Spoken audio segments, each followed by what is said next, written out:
હરે કૃષ્ણ. પરમ પૂજ્ય રાધાનાથ સ્વામી મહારાજના વચનામૃત શ્રૃંખલામાં આજે વિષય છે શ્રી કૃષ્ણને આનંદ, એ જ સાચી જીત. જ્યારે બાળકો આ જગતમાં રમતો રમતા હોય છે, તેઓ એ સ્પર્ધાના ભાવથી રમતા હોય કે એમને જીતવું છે અને આનંદ માણવો છે. અને સામાન્યતઃ રમતોમાં ઝઘડા જ નીવડે છે. તમને યાદ છે, તમે જ્યારે બાળક હતા, તમે કેટલી રમતો રમતા.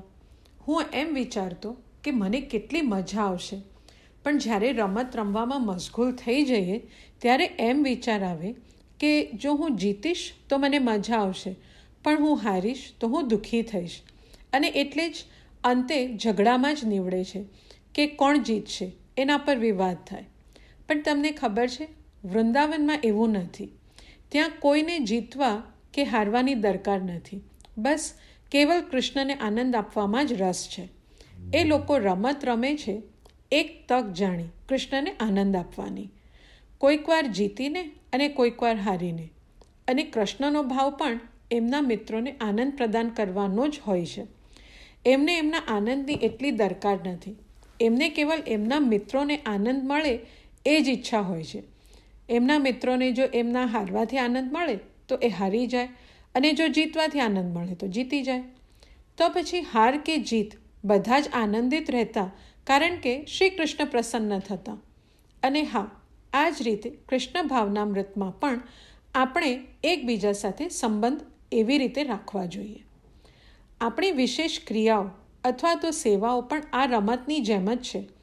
આ ભૌતિક જગતમાં કોઈ પણ કાર્ય સિદ્ધ કરવા માટે તમારે કેટલા રમતરૂપી પ્રયાસો કરવા પડે છે. કોઈક વાર આપણે જ્યારે ભૌતિક ચેતનામાં હોઈએ તો આપણને એકબીજાની ઈર્ષ્યા થાય, સ્પર્ધા કરવા લાગીએ. આપણે વિચલિત થઈ જઈએ જ્યારે કોઈ આપણાથી વધુ સારું કરતું હોય અને ક્યાં તો આપણાથી ધાર્યા પ્રમાણે ન થતું હોય.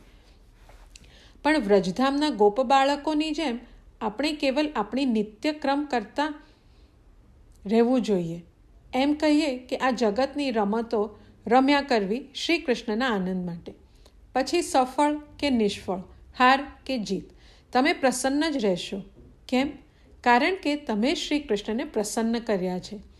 અતઃ પુંભિર દ્વિજશ્રેષ્ઠ વર્ણાશ્રમ વિભાગશઃ સ્વાનુષ્ઠિતસ્ય ધર્મસ્ય સંસિદ્ધિર હરિતોષણમ.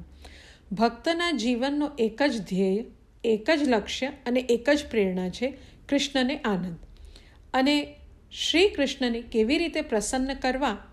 શ્રી કૃષ્ણની ઈચ્છાની સ્વીકૃતિ અને એ મહાત્માઓની અધિકારિતાની સ્વીકૃતિ જે એમને પ્રસન્ન કરવા કાર્યોમાં જોડાયેલા છે.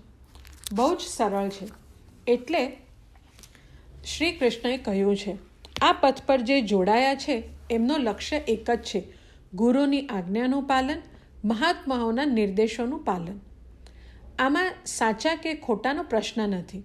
મહાત્માઓને સંતુષ્ટ કરવાથી શ્રી કૃષ્ણ પ્રસન્ન થાય છે. શ્રી કૃષ્ણને પ્રસન્ન કરવાથી તમારું જીવન ઉત્તમ થઈ જશે, કારણ કે તેઓ પોતે પણ ઉત્તમ જ છે. પણ જો તમે નિષ્ફળ થયા તો તમે સાચા હશો અને બધામાં વિજયી હશો તોય તમે નિષ્ફળ જ રહેવાના. હરે કૃષ્ણ.